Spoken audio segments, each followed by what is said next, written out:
Selamat malam. Cerita buku Nabi Muhammad beristri 20 yang gegerkan Aceh. UAN buku pendangkalan akidah.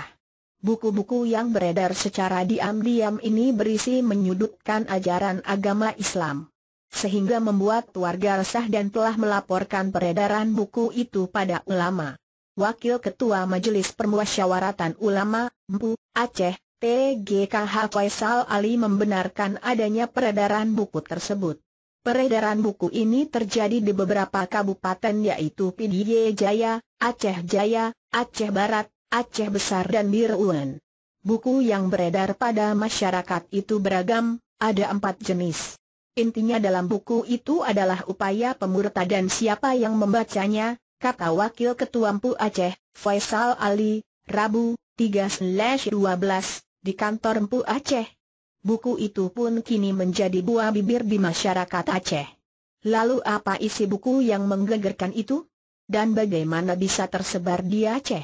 Berikut peristiwanya. 1. Buku menyebut Nabi Muhammad beristri 20 beredar di Aceh. Wakil Ketua Majelis Permusyawaratan Ulama, MPU, Aceh, TGKH Faisal Ali menyatakan buku-buku yang beredar itu perlu di blacklist.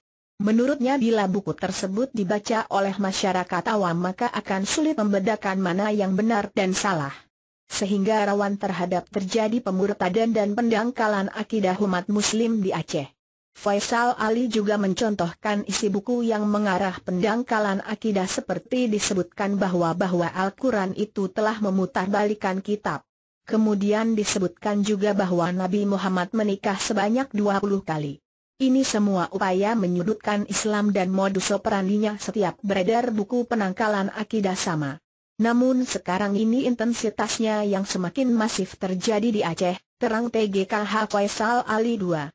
Buku dititipkan di warung dan pondok pesantren. Adapun metode penyebaran buku itu di Kabupaten Aceh Besar, dititipkan di warung-warung dengan menggunakan sepeda motor. Hal yang sama juga metode peredaran di Aceh Jaya dan beberapa kabupaten lainnya. Kalau di PDY Jaya itu justru dititipkan di sebuah pesantren yang ada di PDY Jaya, ujar Wakil Ketua Majelis Permusyawaratan Ulama, MPU, Aceh, TGKH Faisal Ali. Oleh karena itu, Faisal Ali meminta kepada pihak kepolisian dan pemerintah Aceh untuk mengusut tuntas peredaran buku tersebut, sehingga ada kejelasan pelaku yang berupaya pendangkalan akidah masyarakat Aceh. 3. Diduga untuk mengadu domba muslim dan non-muslim. Dalam buku yang sudah beredar luas itu, isinya telah memutarbalikkan kitab suci Al-Quran.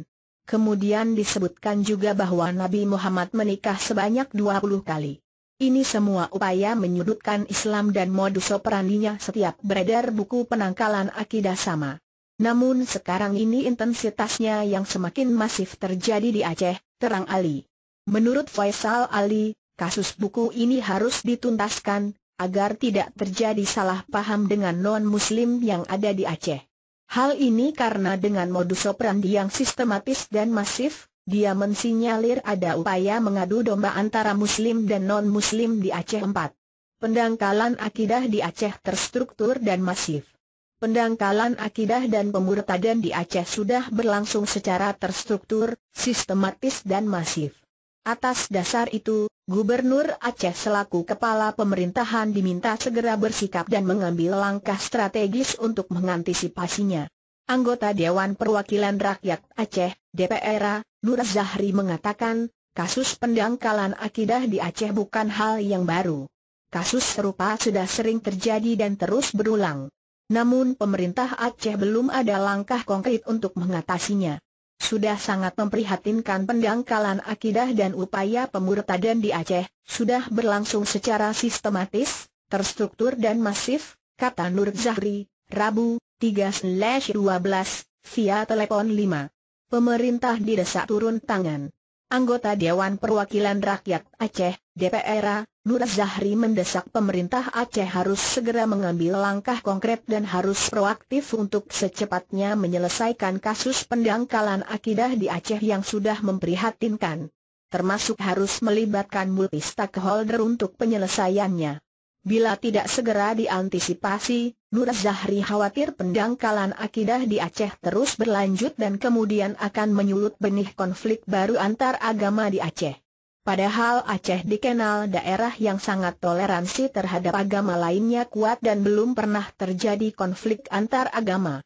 Pemerintah Aceh yaitu Gubernur Aceh harus mengambil langkah proaktif, jangan sampai ada pembiaran terus terjadi, karena ditakutkan nanti ada konflik baru terjadi di Aceh, pintanya.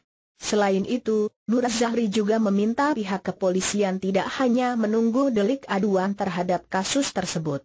Pihak kepolisian harus memaksimalkan fungsi intelijen untuk mengatasi dan melacak pelaku pendangkalan akidah itu. Pihak kepolisian harus bekerja sesuai dengan mekanisme hukum yang berlaku. Kasus seperti ini seharusnya polisi bisa bertindak pencegahan dengan memfungsikan fungsi intelijen, pintanya.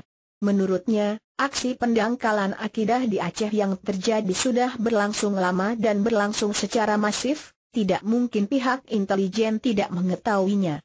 Pihak intelijen pasti tahu, gak mungkin mereka tidak tahu, tutupnya.